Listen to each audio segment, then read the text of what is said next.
형제님 기도 말씀처럼 오늘 우리가 나누는 말씀도 우리에게 생명이신 그리스도가 우리 속에서도 점점 확장되어져 가서 우리가 생명으로 풍성케 되는 축복된 말씀을 주시기 바랍니다. 자, 읽을 말씀은 창세기 9장 오늘은 12절에서 17절까지 내용을 읽고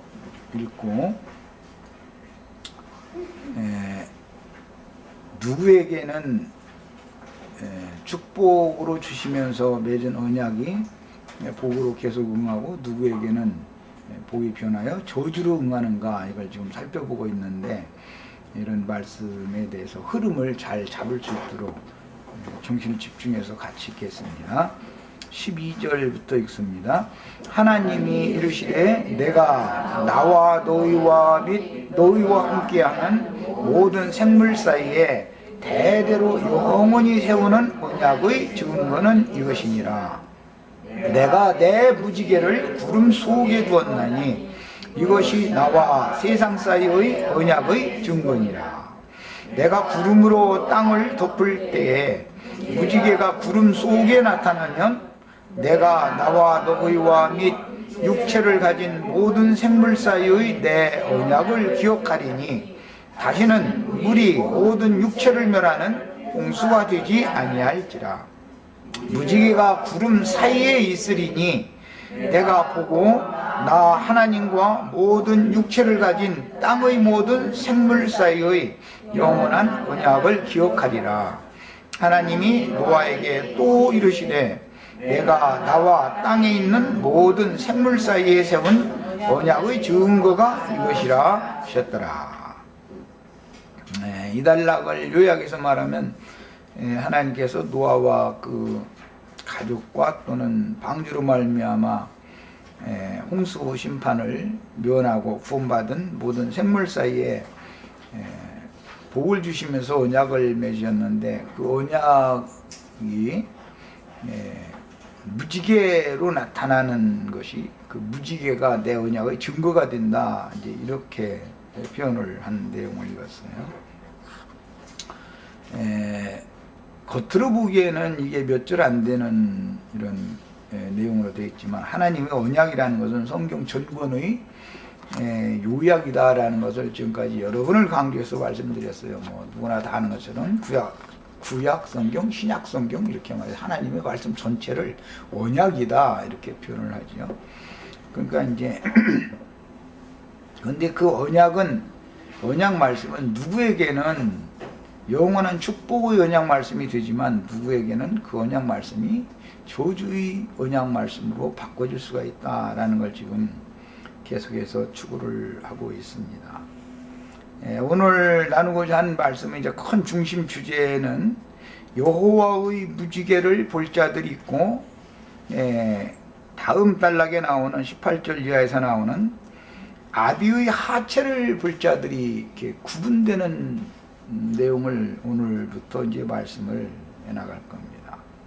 여호와의 무지개를 보는 자들은 언약이 복으로 응할 자들이고, 아비의 하체를 볼 자들은 저주로 임할 자들이다 라는 걸 지금 성경이 암시를 하고 있습니다. 사람이 무엇을 듣고 무엇을 보느냐라는 것은 죽느냐 사느냐를 결정한다 라는 것을 지금부터 말하고자 하는 것입니다. 지금 우리가 읽은 이 12절에서 17절 사이까지는 주로는 이제 언약 내용에 대해서 말씀을 한 것인데, 18절 이하로 흘러가는 전체의 문맥, 9장 전체의 문맥을 봐서는 여호와의 무지개를 볼 자들도 있고 아비의 하체를 볼 자들이 있다라는 것을 지금 말한다라는 걸 잘 마음에 담아두시고 오늘부터 이제 말씀을 들어갑니다. 오늘 읽은 말씀이 이 단락에서는 하나님의 영광, 하나님의 얼굴이다 그러는데, 하나님의 형상, 무지개라는 것은 에스겔 1장 마지막 절에 의하면 비 오는 날 구름에 있는 무지개는 여호와의 영광의 형상의 모양이라 이렇게 설명이 되어 있어요. 그 여호와의 영광, 여호와의 형상의 나타난 모양이라고 하는 것은 구약 성경에서는 죄 있는 사람의 죄성을 가지고서는, 즉 육체를 가지고는 거룩하고 완전하신 신의 얼굴을 정면에서 볼 수 없는 것이 율법인 것이고, 그리스도의 은혜로 구속이 확실히 이루어져서 하나님과의 교통이 원활하게 되어진 은혜의 성령께서 임재하시고 성령의 교통이 자신의 심령과 원활한 사람들은 하나님의 얼굴을 볼 수가 있다라는 것이 이제 신약 성경과 구약 성경의 두 언약이지만 차이다. 저주라는 것은 죄를 짊어지고 하나님의 면전에서 쫓겨나서 하나님의 얼굴을 다시 볼 수 없게 되는 것이 영원한 죽음이고 완전한 저주인 것이기 때문에, 성경 전권을 거쳐서 계시록에 가보면 하나님의 얼굴을 보며 그 앞에서 그리스도로 더불어 제사장이 되어 세세토록 왕노릇한다, 22장의 결론을 이렇게 내리고 있습니다. 그러니까 저주가 임했던 사람들이 영원한 하나님의 축복의 언약으로 실현된다는 것은 죄의 육신을 벗고 하나님의 형상이신 그리스도의 형상과 모양을 자신에게 이루어서 하나님의 영광 보좌에 참여해서 세세토록 하나님의 얼굴을 보면서 하나님을 섬기고 찬양하며 새 세계를 생명 안에서 주장하고 다스리는 권세를 얻는 것이 인생의 목적이다라는 것을 누구나 다 사실은 누구나라고 표현했지만 알아야 되는 거죠. 이 성경이 말하는 큰 틀을 알아야 되는 거죠. 누구나 다 알아야 됩니다, 이 문제를. 그래야만 인생의 의미, 가치, 그 다음에 인생의 목적을 표대를 확실하게 정하고 인생을 살 수가 있는 거기 때문에, 서원으로 말씀드린 지금 이 내용들을 마음에 잘 담아두고 지금부터 이제 노아와 맺은 영원한 언약이라고 하는 것의 증거는 구름 사이에, 구름 속에, 원래 말씀에 보면 구름 속에 내 무지개를 두었다, 13절에 이랬죠. 내 무지개를 구름 속에 두었나니. 그러다가 때가 되면 그 무지개가 이제 구름 속에서 16절에는 무지개가 구름 사이에 있으리니 내가 보고, 하나님이 구름 사이에 나타난 무지개를 보면 혈과 육을 입은 연약한 죄인의 육신의 몸을 입었을지라도 그들은 어려서부터 본래 그 마음의 생각의 계획이 항상 악한 자들이다라는 것을 기억하시고, 이걸 권념하신다 그러는데, 기억하시고 돌아오셔서 불쌍히 여기신다. 그래서 그들을 다시는 물로 심판하지 않겠다고 약속한 이 약속이 그들에게는 실현될 것이다, 지금 이 말이에요. 본문에 나오는 여호와의 무지개, 내 무지개 그랬는데, 무지개는 예수님의 얼굴에 나타날 신의 형상의 영광스러운 모양입니다. 이것은 에스겔 1장 마지막 절에 이미 다 설명이 나와 있습니다. 그 다음에 은혜롭고 자비롭고 긍휼에 풍성하신 하나님의 얼굴 모습이다. 모세는 율법 말씀을 받았기 때문에 하나님의 얼굴을 볼 수 없었고 뒷면만을 봤다고 되어 있습니다. 출애굽기 33장에 이미 나온 말입니다. 그렇기 때문에 유대인들은 하나님의 영광 빛 앞에 나가는 자격이 권세가 없었고, 모세의 제자들은 하나님을 알되 뒤만 보는 것이죠. 예수 그리스도의 제자들은 예수 그리스도의 얼굴에 있는 하나님을 아는 영광 빛이 그분 얼굴에 있다라는 것을 제자들은 봤죠. 그래서 이제 누구에게는 축복의 언약 말씀이 저주로 바뀌어지고, 누구에게는 축복의 언약 말씀이 그대로 끝까지 응하는가? 이것이 참 너무너무 중요한 내용이다. 많은 사람들이 다 우리가 다 신약 백성들이다 그러지만 구약이라는 의미가 뭐고 신약이라는 의미가 뭔지 조차 사실은 정확하게 이걸 이해하고 파악하고 있는 목회자들이 너무 적죠. 없다고야 말할 수 없겠지만 너무 적죠. 그래서 주님의 참 제자들에게는 사람이 볼 수 없는, 가까이 할 수도 없는 하나님의 영광을 나타내셨는데 은혜와 진리가 충만했다 그랬고 은혜 위에 은혜를 넣어라 이랬습니다. 요한복음 1장에 하나님의 영광스러운 모습이 하나님의 독생자의 영광이요 은혜와 진리가 충만하더라. 은혜와 진리는 예수 그리스도로 말미암아 오는 거고 율법은 모세로 말미암아 주신 것이다. 이렇게 표현을 했어요. 이런 말들이 어디에 기인해서 하는 표현인지를 잘 깨달아야 되는 거예요. 그러니까 은혜와 진리로 찾아오신 주님을 만난 사람들은 언약이, 축복의 언약이 응하는 사람들이지만 모세의 제자를 끝내 자처해 가면서 주님의 제자 되는 것을 끝내 거부하는 사람들은 결국은 너희가 어떻게 지옥의 판결을 피하겠느냐, 지옥 형벌의 선고를 받게 되기 때문에 결국은 알고 보면 어떠한 말씀을 누구에게 듣고 무엇을 보느냐가 영원히 죽느냐 사느냐를 결정한다라는 것을 알 수가 있습니다. 그래서 여호와의 무지개를 볼 자들이 있고 아비의 하체를 볼 자들이 있다. 이것은 상징적인 그림을 앞에다 이렇게 창세기 9장에서는 딱 제시를 해놓는 거예요. 그리고 내가 구름으로 땅을 덮을 때 무지개가 구름 속에 나타나면 이렇게 표현을 하셨는데 이 말은 신약의 표현대로는 내가 구름을 타고 올 때라고 표현했죠. 내가 구름으로 땅을 덮을 때라고 그랬지만 이 말은 신약에서는 내가 구름을 타고 올 때라고 표현했잖아요. 구름이 쫙 위에 있던 구름이 이렇게 점점 땅으로 내려가지고 이제 뭐 소나기나 뭐 내리려면 꼭 그렇게 하지. 어두운 데 있던 구름이 이게 이제 땅으로 내려오는 건 상징이에요.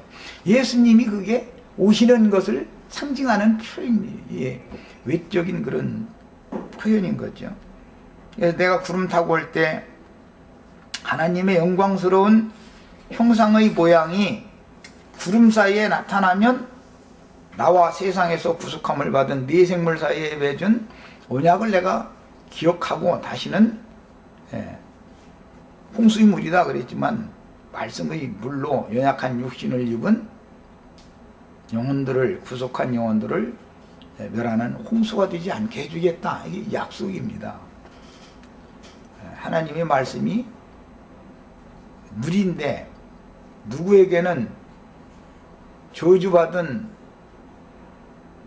죽음의 물이 되고 저주받은 자들에게는 복이 계속 끝까지 응할 자들에게는 생명의 물이 된다라는 것이 이게 참 비밀인 것이죠. 똑같은 물로 노아의 때 물로 말미암아 구원을 얻은 자는 겨우 8명밖에 없다. 그러니까 구원 얻는 자가 아주 수가 적다는 거예요. 오늘날 기독교인들이 전하는 식으로 한다면 그렇게 많은 수가 구원을 받는 게 아니다라는 걸 아셔야 돼요. 오히려 그 사람들은 하나님의 말씀과 사람의 교훈, 용의 생기와 그리스도의 생기가 섞여진 혼탁한 공기를 마시면 사람이 병들고 죽잖아요. 혼잡된 공기를 마시면 죽는 거잖아요. 물도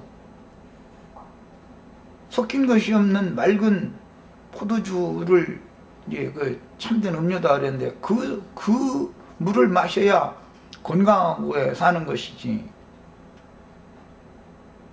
혼탁한 어떤 독성이 섞여 있는 그런 물들을 먹으면 사람이 건강하게 살 수가 없는 거죠. 그래서 말씀도 혼잡하지 않은 진리의 순수한 말씀으로나 사람이 영원한 생명을 얻을 수 있는 것이지, 누룩을 섞어서 혼합시켜는 이 혼잡된 말씀을 계속 가르침 받으면 병들고 죽게 마련이다. 이게 이제 성경이 하는 말씀이에요. 그 다음에 무지개가 구름 사이에 있으리니 그랬고, 그 구름 사이에 무지개가 있으리니라고 그랬지만 원은 이게 나타나리니, 무지개가 나타나야 되겠어요. 이 무지개를 볼 자들이 있고 아비의 하체를 볼 자들이 있다라는 것이, 이게 얼마나 지금 중요한 어떤 암시를 하는지를 이제 깨달아야 되는 겁니다. 그러다 보니까 무지개라는 단어를 알아야 되겠고 구름이라는 단어를 알아야 된다는 것이죠. 다 비밀들이죠. 다 암호화된 말들이니까. 무지개가, 내 무지개가 구름 사이에 있으리니 내가 보고, 하나님이 이것을 구름 사이에 나타나게 하신 그 무지개를 하나님이 보시고, 나 하나님과 땅에 무릎 설기는 모든 생물 사이에 된 영원한 언약을 내가 기억해 주겠다. 하나님이 보시는 눈으로 우리도 모든 걸 볼 수 있도록 그걸 이제 계시를 받는다 이러는데, 하나님이 보는 것을 우리도 똑같이 볼 수 있어야 되는 거죠. 그런데 함이 보는 것은 잘 보이는데 사람이라는 건 다 그래요. 너나 나나 할 것 없이. 함의 눈에 쏙 들어오는 것은 잘도 보이는데 하나님이 보시는 눈으로는 눈이 다르기 때문에, 모든 이 사물을 보는 관점이 다르고 성경을 읽는 관점이 다르기 때문에 아비의 하체는 잘 보이는데 구름 사이에 나타내 주시는 무지개는 보이지 않는다는 거죠.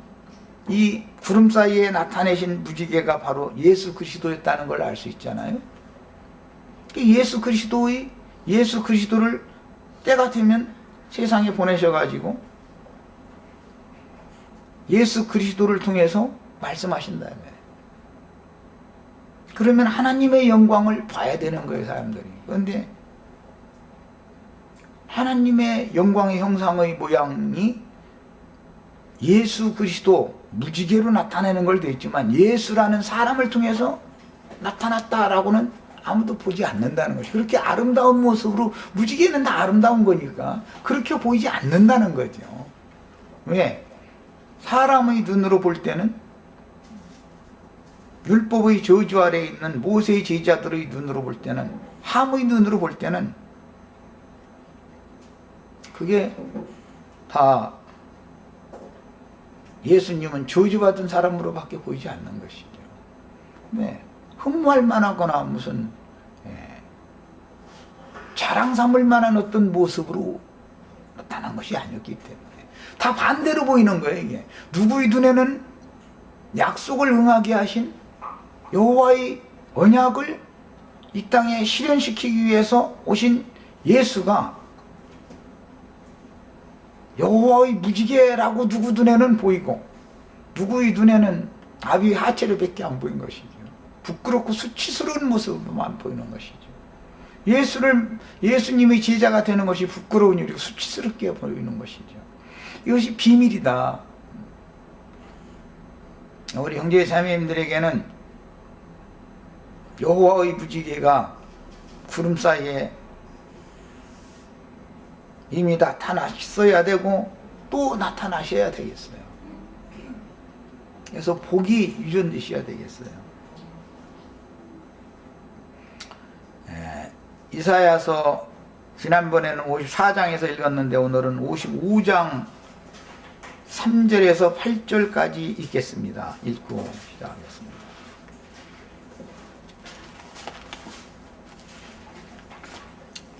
이사야서 55장.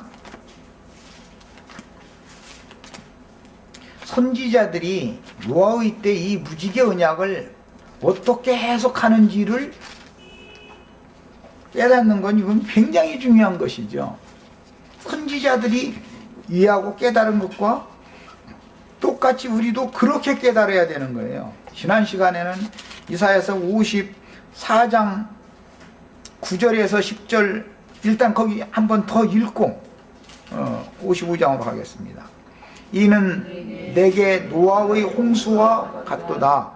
말씀이 그렇다는 거예요. 내가 다시는 노아의 홍수로 땅 위에 범람하지 못하게 하리라. 맹세한 것 같이 내가 네게 노하지 아니하며 너를 책망하지 아니하기로 맹세하였노니 산들이 떠나며 언덕들은 옮겨질지라도 나의 자비는 내게서 떠나지 아니하며 나의 화평의 언약은 흔들리지 아니하리라. 너를 긍휼히 여기시는 여호와께서 말씀하셨느니라. 노아의 때에는 무지개 언약이라고 그랬지만 선지자가 이것을 해석할 때는 하나님과 원수되었던 자들이 예수 그리스도의 속죄의 제사를 하나님이 받으심으로 그걸 근거로 해서 하나님과 화목이 되어졌기 때문에 그렇게 된 사람들은 여호와 앞에서 먹고 마시는 권세를 주시는데 이것을 화평의 언약이다 이렇게 표현을 했어요. 이번에는 55장 3절부터 13절까지 읽겠습니다. 8절까지만 읽겠습니다. 뭐 이 55장 다 읽으면 참 좋은데 3절부터 읽습니다. 너희는 귀를 기울이고 내게로 나와 들으라. 그리하면 너희의 영혼이 살리라.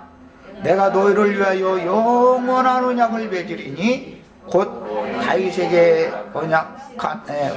허락한 확실한 은혜니라. 영원한 언약이라는 것은 선지자가 지금 해석할 때는 다윗에게 허락한 확실한 은혜다 이렇게 표현을 했어요. 앞에서는 화평의 언약이다 이렇게 표현을 했고, 자, 귀를 기울이고 내게로 와서 들으라 라는 것을 1절부터는 너희 모든 목마른 자들아 물러나오라. 돈 없는 자도 오라. 너희는 와서 사먹되 돈 없이 값없이 와서 포도주와 젖을 사서 먹어라. 이제 이렇게 표현했어요. 이 말씀이 계시록 22장 17절에서는 성령과 신부가 말씀하시기를 오라 하시는도다. 목마른 자도 올 것이요 듣는 자도 올 것이요 누구든지 원하는 자는 다 와서 값없이 생명수를 받으라 하더라. 이 결론적인 말씀이 계시록에 나오는 말씀이죠. 자, 그래서 큰 음료에게서 나와서 성령과 신부가 오라 하시는 이곳으로 가서 값없이 이 포도주와 젖을 먹는 사람들이 다윗에게 맺은 확실한 언약이 응하는 사람들이다. 결론이 이 얘기예요 지금. 자, 그 다음에 이제 더 나아갑니다. 보라 내가 그를 만민에게 증인으로 세웠고, 여기 나오는 다윗을 얘기하지만 다윗에게 언약한 언약을 실현하는 건 예수님을 여기엔 염두에 두는 말이죠. 다윗은 예수 그리스도에 대한 예표의 사람이었어요. 만민의 인도자와 명령자로 삼았나니 보라 네가 알지 못하는 나라를 내가 부를 것이며, 이것은 유대인들이 알지 못하는 나라라는 것은 천국이다. 주님이 나라를 말하는 거죠.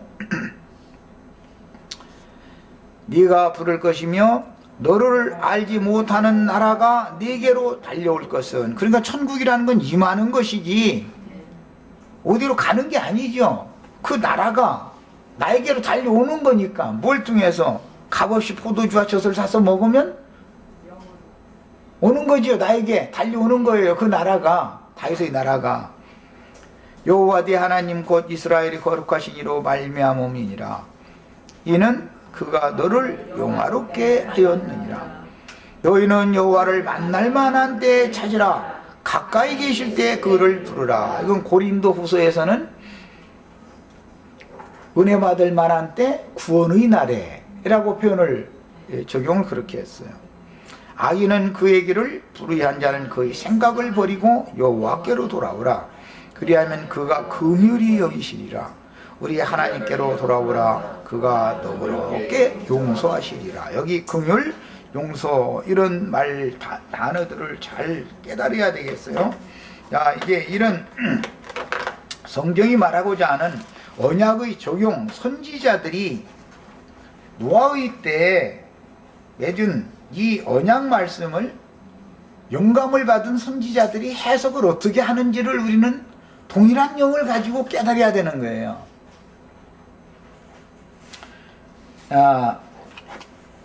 그 다음에 하나님께서 땅에 있는 모든 생물과 맺으신 언약의 증거는 하나님의 무지개를 구름 속에 두셨다가 구름 속에서 나타날 때가 되면 아무 때나 그게 나타나는 게 아니죠. 비가 온 후에 구름 사이에 이렇게 무지개가 나타나는 거죠. 그 무지개는 나타난 때가 있는 거죠.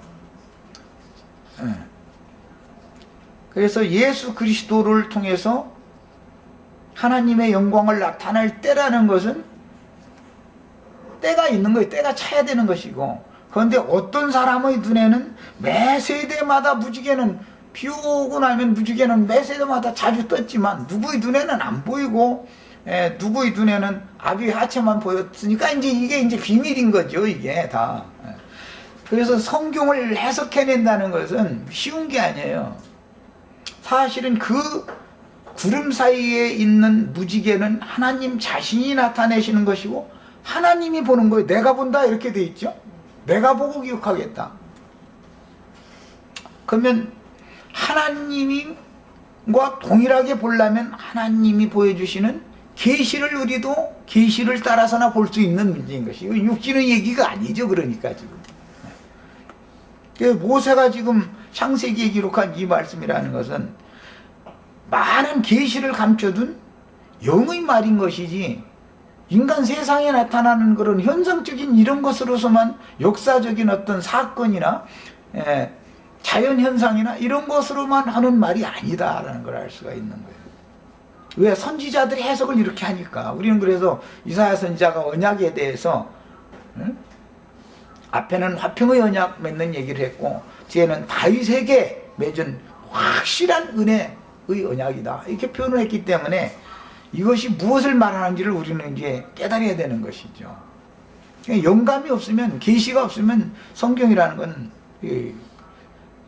앞에 이 구약 성경이 나오는 모세오경 이거는 많은 것들을 함축하고 있기 때문에 그게 간단하게 막 기독교 그 목사님들 설교식으로 이런 식으로 해석하다 보면 이게 전부 안 맞아 들어가는 거예요. 성경하고는. 성경이 말하고자 하는 의도를 우리가 놓치지 말고 같은 영을 따라서 해석할 수 있어야죠. 본문에 기술된 말씀은 성경 전 과정을 비밀스럽게 거쳐서 계시록에서 그 비밀이 완전하게 벗겨지기 때문에 계시록 4장 이후에 드디어 이제 어린 양의 보좌 뒤에는 무지개가 이렇게 나타나는 모습이 이제 거기에 나오죠. 계시록 4장 이후부터. 그러니까 이 무지개라고 하는 한 단어가 어떻게 다 감춰져 있다가서 결과적으로는 어떻게 오는가. 어린 양의 보좌에 무지개가 보였다라는 것은 하나님의 영광 보좌라는 것은 어린 양의 얼굴에 있는 하나님의 영광의 형상의 모양이 나타난 모습을 영적으로 표현할 때 그렇게 기술을 해놨다는 것을 알 수가 있는 거예요. 이 단락에서 제시되는 무지개나 구름이라는 단어는 하나님의 나타내심과 하나님의 운행하심에 대한 비유로서 매우 중요한 단어인데, 결국 주님의 보좌와 재림에 관련되는 말씀의 기초가 되는 비밀의 열쇠로서 이미 주님은 무지개가 나타난 구름 사이에 나타내신 무지개의 모양으로 나타난 예수 그리스도의 얼굴에 있는 하나님의 영광 빛을 본 사람들에게는 이미 재림이 그에게 이루어졌겠죠. 무지개를 보지 못하고 아비 하체만 끝까지 보는 사람에게는 주님은 영원히 안 오는 거예요. 올 수가 없는 거예요. 왜? 아비 하체를 보고 형제들한테 가서 고했다 그래서 가르쳤다 이거예요. 그들에게 다 일러준 거죠. 가인이 아비 말을 듣고 그 형제 아벨에게 가서 고했다 한 것처럼 그게 보면 가르쳤다, 교훈했다 이거예요. 그런데 그런 교훈을 끝까지 받아도 가르치는 사람 자신이 율법의 저주 아래에서 속량받은 사실이 불분명하기 때문에 사실은 함께 복을 받았죠. 9장 1절 시작에서는 하나님 노아와 그 아들들 셋을 따로 한 게 아니라 함께 복을 주셨어요. 그렇지만 은혜로 시작했다가 율법으로 마치고 믿음으로 시작했다가 육체로 마치는 경우가 있다는 거예요. 복이 복으로 남지 않고 저주로 돌아갈 수가 얼마든지 있는 거다. 신앙이라는 건 변질이라는 것이 얼마든지 있을 수 있는 거다, 이 말이에요. 결국 주님의 보좌와 재림에 관련되는 말씀이 기초가 되는 비밀의 열쇠인데, 하나님의 무지개는 구름 사이에 나타나시는 하나님의 영광스러운 형상의 모양이니 자기의 오름과 율법 저주의 겉옷인 창세기에서는 무화과나무 잎으로 치마를 해서 입었다, 이렇게 표현을 했고, 그것을 선지자들은 해석할 때 인간들이, 율법을 지키는 인간들의 의는 누더기다, 그렇게 표현을 했죠. 그것은 사람의 의라는 것은 내 앞에는 다 큰 누더기로만 보인다, 그랬다.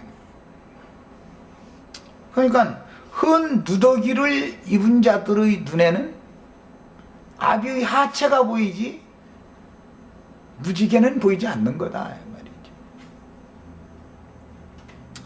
말이죠.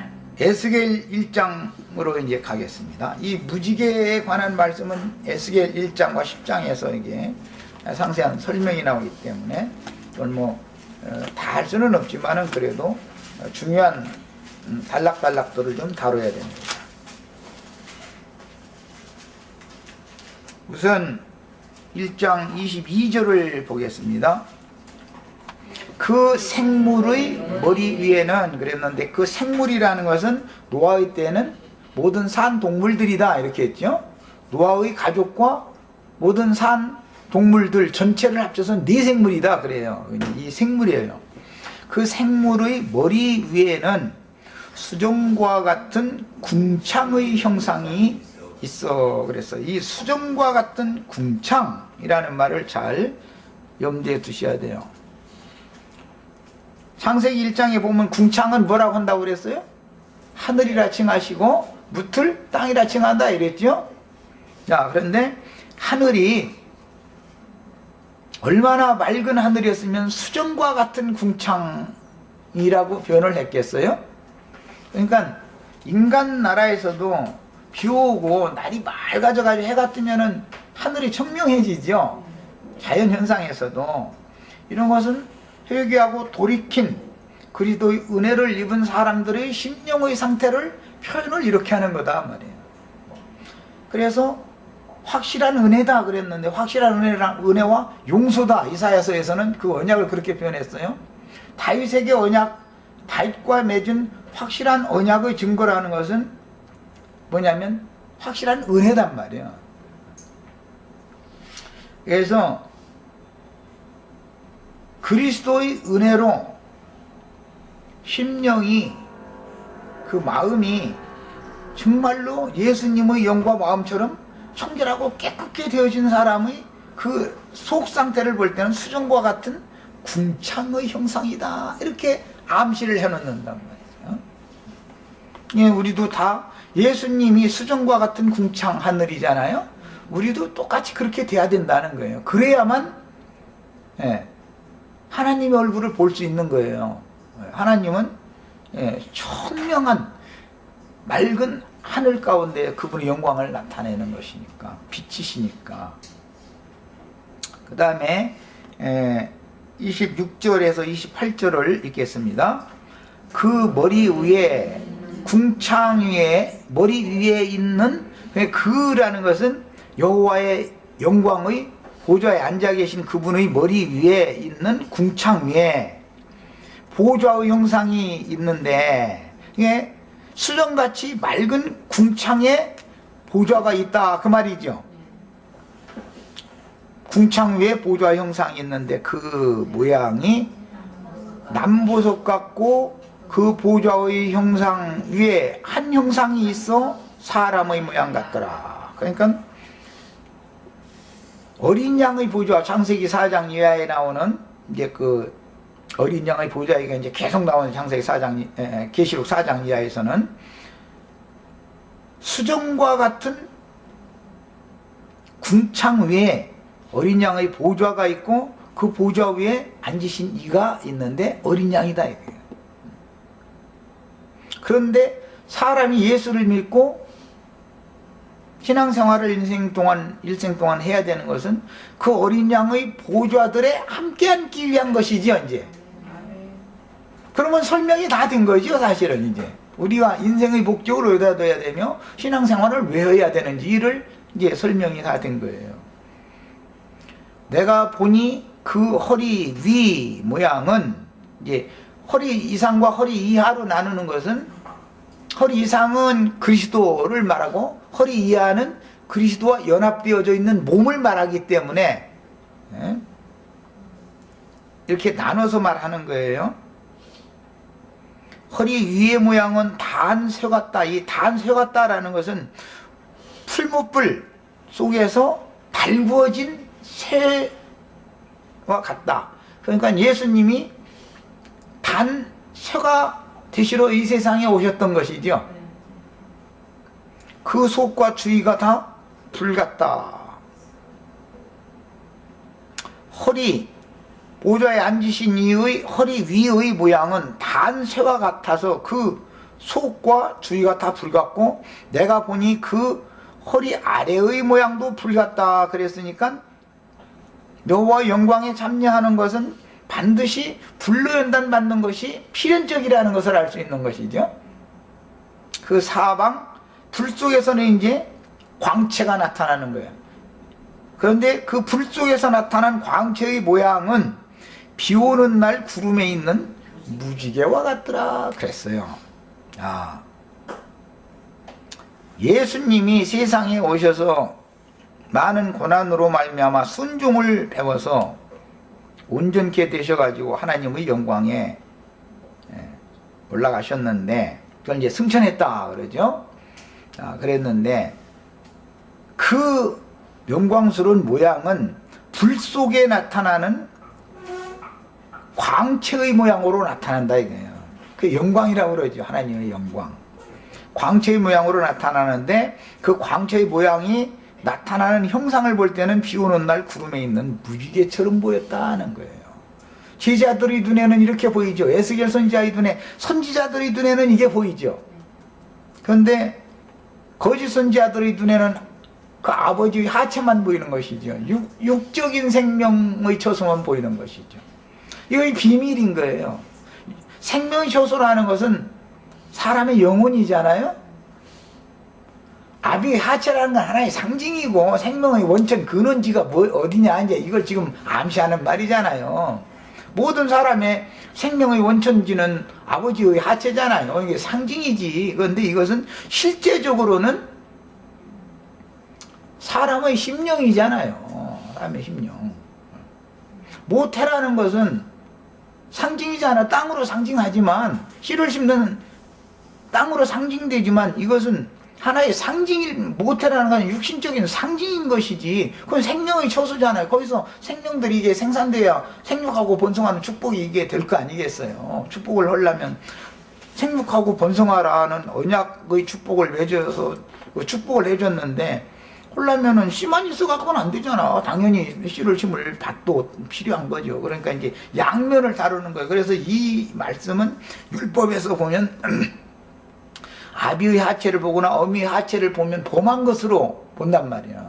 보는 것은 예수님이 이 땅에 오셔서 말씀 전할 때 뭐 여자를 보고 마음의 음욕을 품으면 이미 간음을 한 것이다. 범한 거단 말이야. 봤으면 말이야. 보면 여자를 봤는데 보기는 여자로 봤죠. 여자를 봤는데 마음에서는 음욕을 품었으면 범한 거단 말이야. 볼 때 어떻게 보면 범한 것이 된다 이거예요. 그것을 어떻게 보느냐.